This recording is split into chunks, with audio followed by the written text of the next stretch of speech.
បាទសួស្តីបងប្អូនឥឡូវនេះយើងមកនិយាយអំពីរឿងរ៉ាវពាក់ព័ន្ធជាមួយនឹងកីឡាករធឿនធីរ៉ាក៏ដូចជាការប្រកួត Edmund Tournament វគ្គ3ដែលធឿនធីរ៉ាប្រកួតចប់កាលពីអុំទុកកន្លងទៅនេះបងប្អូនបាទអញ្ចឹងបងប្អូនប្រហែលជាបានដឹងបានឃើញការប្រកួតរបស់កីឡាករធឿនធីរ៉ារួចមកហើយបងប្អូនខ្លះក៏គាត់ឆ្ងល់ថាចុះបើកីឡាករធឿនធីរ៉ាគាត់ប្រកួតចាញ់កម្មវិធី 8Man Tournament ហើយចុះកំពុងមាស Gensburg ដែលខាងក្រុមហ៊ុន Gensburg រៀបចំជូនកីឡាករធឿនធីរ៉ានោះតើឲ្យកីឡាកររូបណាប្រកួតបន្តឬក៏ទុកឲ្យកីឡាករធឿនធីរ៉ាបាទអញ្ចឹងក្នុងវីដេអូនេះបងប្អូននឹងដឹងច្បាស់អំពីការលើកឡើងរបស់កីឡាករធឿនធីរ៉ាពាក់ព័ន្ធជាមួយនឹងការប៉ះគ្នាក៏ដូចជាការប្រកួតដែលខ្លួនចាញ់ខ្លួនបរាជ័យនៅក្នុងការប្រកួត 8Man Tournament បាទអញ្ចឹងធឿនធីរ៉ាបាទគាត់ក៏ហៅថាអស់ចិត្តហើយក៏ទទួលស្គាល់នៅលទ្ធផលនៃការប្រកួតដែលខ្លួនចាញ់កីឡាករ Pavel Kristanovic កាលពីថ្ងៃអុំទូកកន្លងទៅបងប្អូនបាទអញ្ចឹងបងប្អូនឃើញហើយការប្រកួតកន្លងទៅធឿនធីរ៉ាធ្វើបានល្អមែនទែននៅឯទឹកដីខណ្ឌកំបូលកាលពីវគ្គ1ក៏ឈ្នះវគ្គ2ក៏ឈ្នះចូលមកដល់វគ្គទី3នេះរងបរាជ័យបាទគឺធឿនធីរ៉ាធ្វើមិនបានល្អទេហើយការប្រកួតនោះបើយើងមើលពីការប្រកួតជាក់ស្ដែងណាបាទគឺខ្ញុំឃើញថាកីឡាករធឿនធីរ៉ាគាត់រៀងធ្លាក់តម្រង់ហើយមួយទៀតគឺគាត់ប្រយ័ត្នខ្លាំងពេកបាទកីឡាករបើកាលណាថាគាត់ប្រយ័ត្នខ្លាំងពេកធ្វើឲ្យអាវុធរបស់គាត់ក៏អត់ហ៊ានចេញគាត់អត់ហ៊ានបន្ថយអត់ហ៊ានការបុក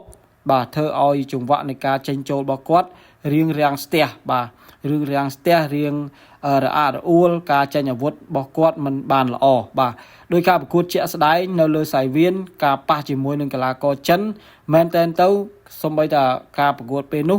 បើសិនជាធឿនធីរ៉ាបុកបន្តិចបាទគឺកីឡាករចិនដាច់ទេបងប្អូនបាទប៉ុន្តែធឿនធីរ៉ាក៏គាត់មានភាពវៃឆ្លាតរបស់គាត់ដែរគាត់ថាបើសិនជាគាត់បុកឲ្យកីឡាករចិនដាច់បានត្រឹមតែដាច់ប៉ុន្តែគាត់អស់កម្លាំងខ្លាំងបាទគាត់អស់កម្លាំងខ្លាំងព្រោះគាត់នៅសល់2ប្រកួតផ្សេងទៀតដើម្បីទប់ទល់ជាមួយនឹងដៃគូដើម្បីយកជ័យជំនះនិងទទួលបានខ្សែក្រវ៉ាត់រួមជាមួយនឹងកំប៉ុងមាស Gensburg បាទ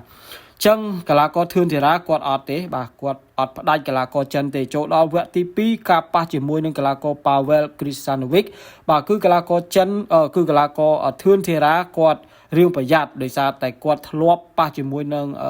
Pavel Kristanovic ហើយក្បាច់គេហៅថាកែងបករបស់ Pavel ធ្វើឲ្យកីឡាករធឿនធីរ៉ាបែកយ៉ាងដំណំអញ្ចឹងគាត់អត់សូវហ៊ានបន្ថយនឹងលលេងអាវុធជាមួយនឹងកីឡាករ Pavel ទេបាទអញ្ចឹងធ្វើឲ្យការប្រកួតជាមួយ Pavel ឃើញថា Pavel គេអាចចេញអាវុធបានជាច្រើនបាទជាមួយនឹងកីឡាករធឿនធីរ៉ាខណៈធឿនធីរ៉ាបានត្រឹមតែទប់នឹងវាយមួយចេញចូលតលទ្ធផលបានត្រឹមចាញ់ហើយសោកស្ដាយបាទហើយសោកស្ដាយយ៉ាងណាមិញចំពោះការចាញ់របស់កីឡាករធឿនធីរ៉ានេះធឿនធីរ៉ាគាត់ក៏ទទួលស្គាល់ថាគាត់ពិតជាចាញ់មែនហើយគាត់ថាប្រសិនបើមានឱកាសលើកក្រោយទៀតគាត់នឹងប្រឹងប្រែងការប្រកួតឲ្យបានល្អជាងនេះហើយនឹងទទួលយក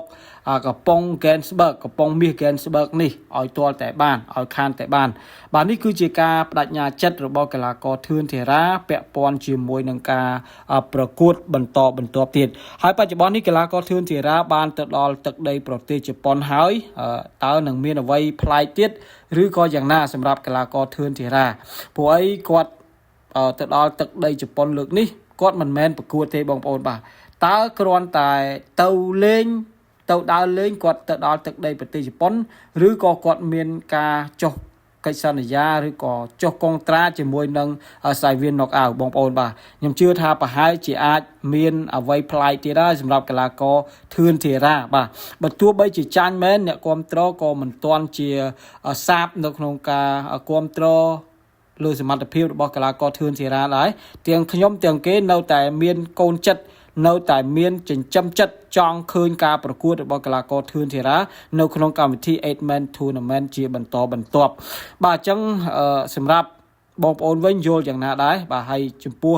កំប៉ុងមាសបាទកំប៉ុងមាស Gensburg បងប្អូនដែលតែងតែឆ្ងល់ថាតើកំប៉ុងមាស Gensburg នេះឲ្យទៅកីឡាកររូបណាបន្តទៀតឬក៏ទុកឲ្យកីឡាករ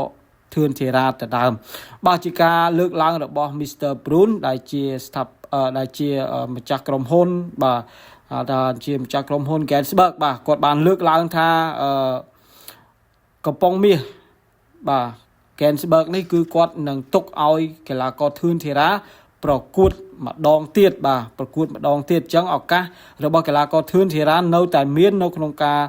ក្រសោបបាននៅកំពង់មាសមួយនេះអញ្ចឹងអត់មានឲ្យកីឡាករផ្សេងទេបងប្អូនបាទ Mr. Brune គាត់ទុកឲ្យកីឡាករធឿនធីរ៉ាប្រកួតប្រសិនបើធឿនធីរ៉ាប្រកួតមកប្រកួតទៀតអត់ស្រួលគាត់អាចលើកឲ្យកីឡាករផ្សេងហើយកីឡាករផ្សេងយើងមិនទាន់ដឹងថាតើកីឡាករណាអាចប្រកួតបានទេ 8-man tournament នេះមិនងាយមានកីឡាករណាអាចមានសមត្ថភាពប្រកួតទេមួយថ្ងៃបាទ